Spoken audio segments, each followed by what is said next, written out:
Have you ever wondered why the worst people seem to win? Why the ruthless, the selfish, and the manipulative always rise to the top, while the kind, the fair, and the hardworking are left behind? It's a question that haunts us all.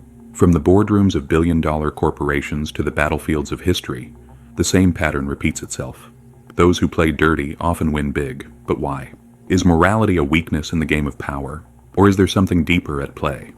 In this video, we're diving into the ruthless rise of the worst among us and what it means for those of us who refuse to abandon our principles. Stay with me, because by the end of this, you'll not only understand why bad people succeed, you'll also learn how to navigate this world without losing your soul.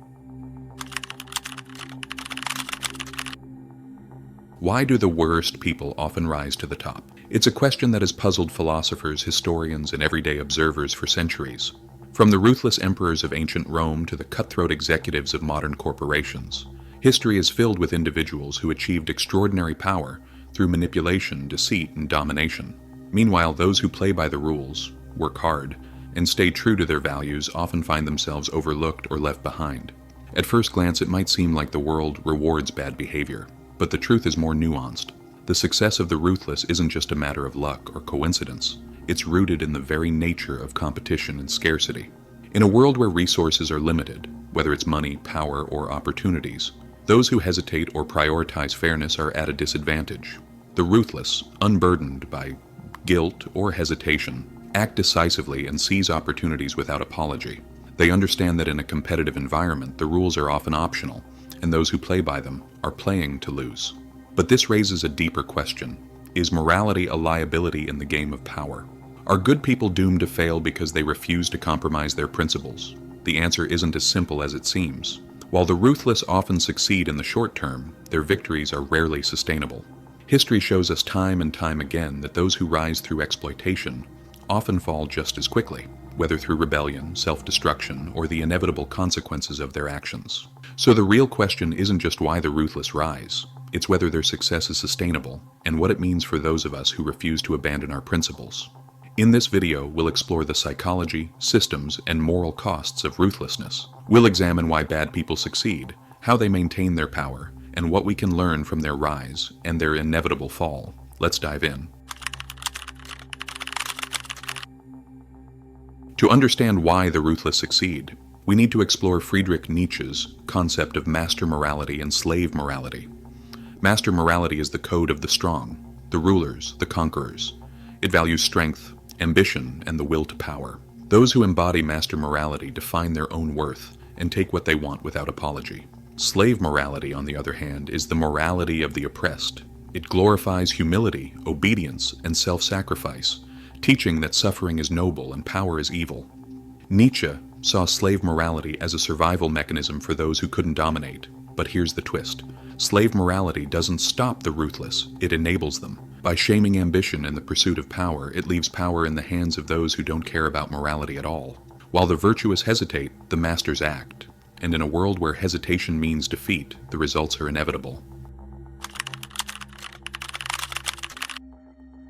The success of the ruthless isn't just a social phenomenon, it's rooted in psychology and evolution. In competitive environments, traits like ambition, low sensitivity to fear, and reduced empathy often predict success. These traits allow individuals to act decisively, unburdened by hesitation or guilt.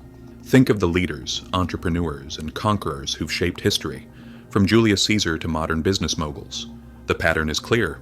Power is taken, not given. Those who rise to the top are often willing to do whatever it takes, even if it means stepping on others. But this ruthlessness comes with a paradox. While it helps individuals climb quickly, it often leads to their downfall. Leaders who rule through fear or manipulation eventually face rebellion or self-destruction. The same traits that propel them to power can also be their undoing. From childhood, we're taught that the world is fair, that good people are rewarded, and justice always prevails. But reality tells a different story.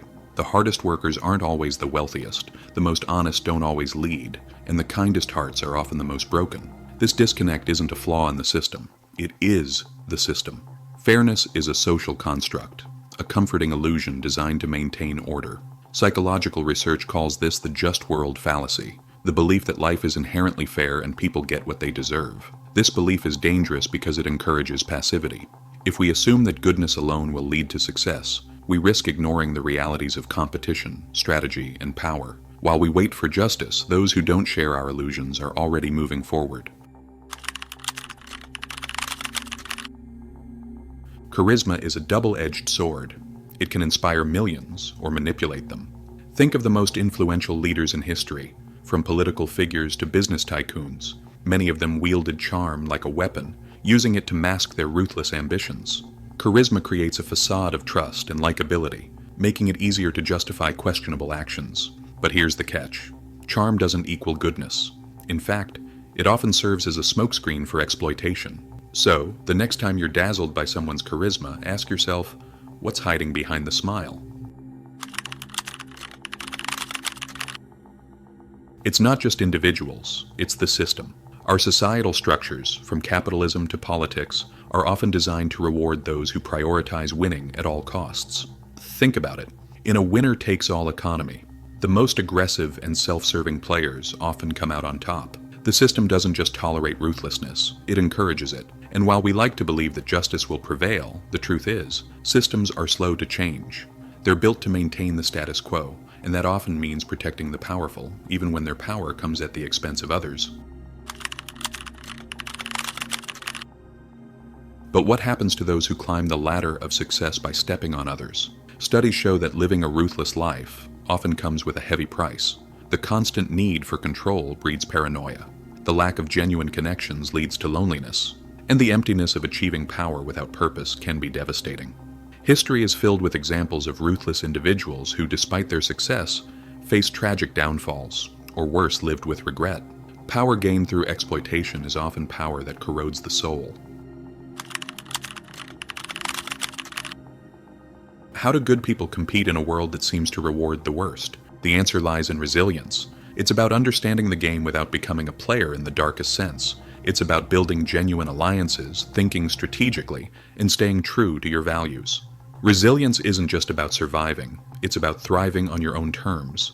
And while the path may be harder, the rewards are far more meaningful. Because true success isn't just about winning, it's about creating something that lasts. Should we abandon morality and embrace ruthlessness? Not necessarily. The key is to understand the game without becoming a slave to it. Those who suffer the most are often those who believe that simply playing nice will be enough. But those who learn to balance integrity with strategic thinking, who combine kindness with strength, are the ones who rewrite the rules. Fairness isn't something we can expect. It's something we must create, and that requires power. Nietzsche's philosophy wasn't about blind domination. It was about transcending weakness while maintaining authenticity. The goal is to understand power as a tool, not a weapon, and to use it to build something greater than ourselves. Nietzsche's concept of the Übermensch, or overman, offers a way forward. The Übermensch is someone who rises above societal illusions and defines their own values. They don't seek validation from others. Their strength comes from within. Unlike the ruthless, who seek power out of insecurity, the Übermensch is driven by the will to power, a desire to create, transform, and impose meaning on a chaotic world. The Übermensch doesn't rely on deception or oppression because their power is self-generated. They are creators, not just takers. While the ruthless play a temporary game of exploitation, the Übermensch plays the infinite game of building something lasting and meaningful. How do we navigate a world that rewards the ruthless without becoming one of them? The answer lies in understanding power and using it strategically. First, accept that life isn't fair. Focus on understanding the rules of the game rather than complaining about injustice. Second, develop strategic empathy, the ability to read people deeply, anticipate their moves, and navigate deception without becoming deceptive yourself. Third, embrace discomfort and take risks. The most successful people don't wait for permission. They create opportunities where none exist. Finally, focus on creating value rather than exploiting others. True power isn't about domination, it's about building something that lasts.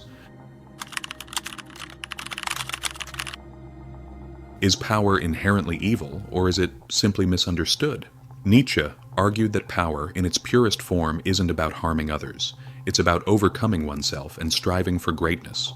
However, power can corrupt when used for selfish gain or oppression. The difference lies in intent. Is the quest for power about imposing your will on others, or is it about self-overcoming and creating something meaningful? Power is a tool, one that can lead to unimaginable greatness when wielded with integrity, but can also reveal the darker aspects of human nature when used for selfish ends. The pursuit of power doesn't have to mean abandoning your principles.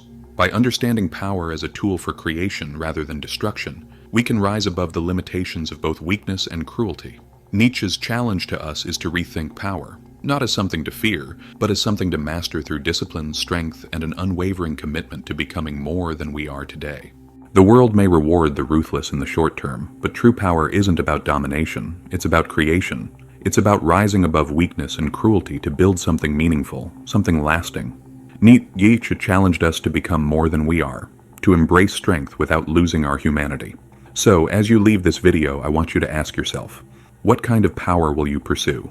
Will you play the temporary game of exploitation, or will you rise above and create something greater? The choice is yours. Thank you for watching, and remember, the world doesn't have to be a place where only the ruthless succeed. It can be a place where strength and virtue coexist, if we choose to make it so.